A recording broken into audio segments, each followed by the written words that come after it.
रघुवीर समर्थ. श्रीराम जय राम जय जय राम. श्रीराम जय राम जय जय राम. बंधू आणि भगिनींनो, जय हिंद जय सनातन.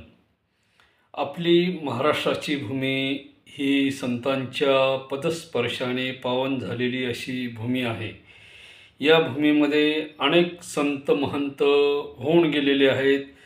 त्यामध्ये रामदासी परंपरेतील संत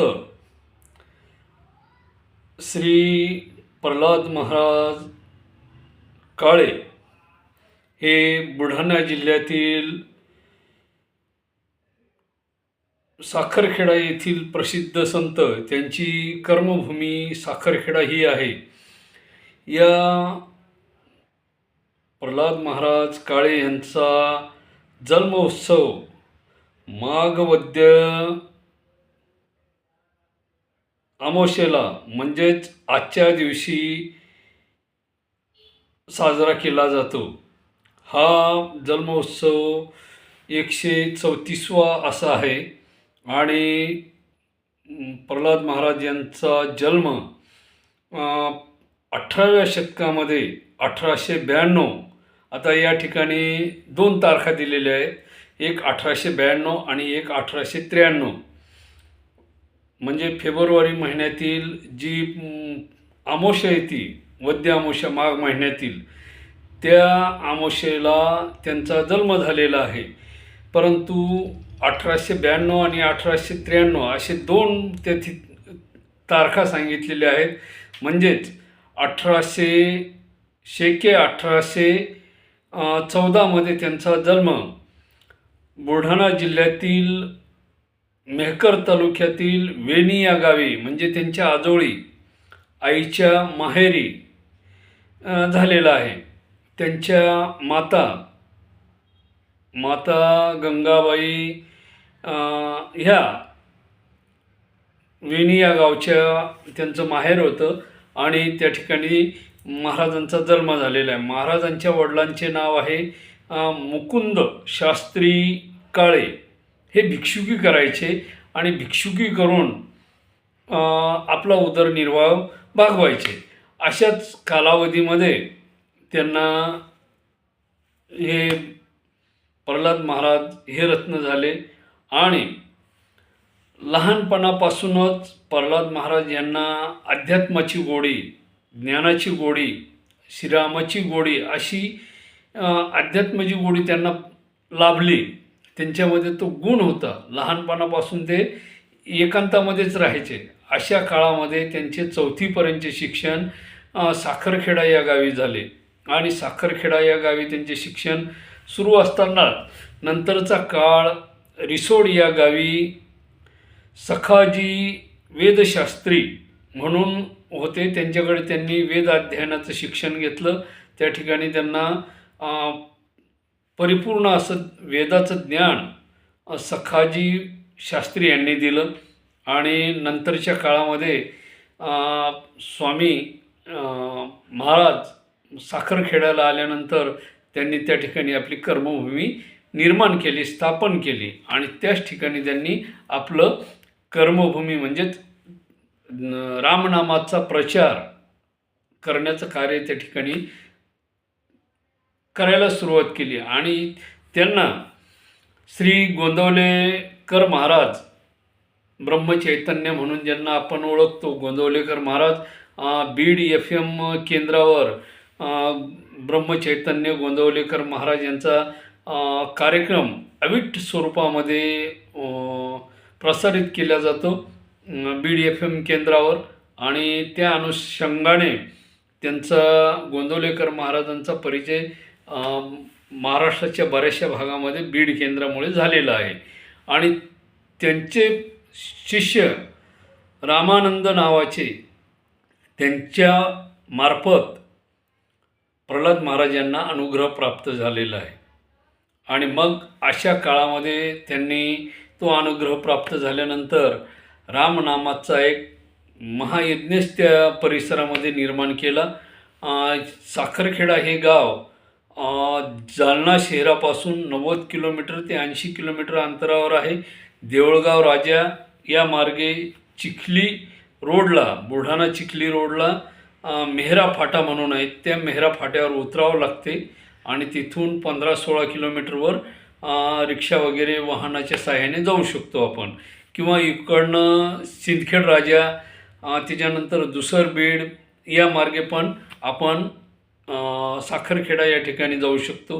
किंवा अमरावती वगैरे इकडनं खामगाव वगैरे येताना बुलढाणा मार्गे आपण बुलढाण्याहून 60-65 किलोमीटरचे अंतर आहे, थोडेफार मागं पुढं होऊ शकते.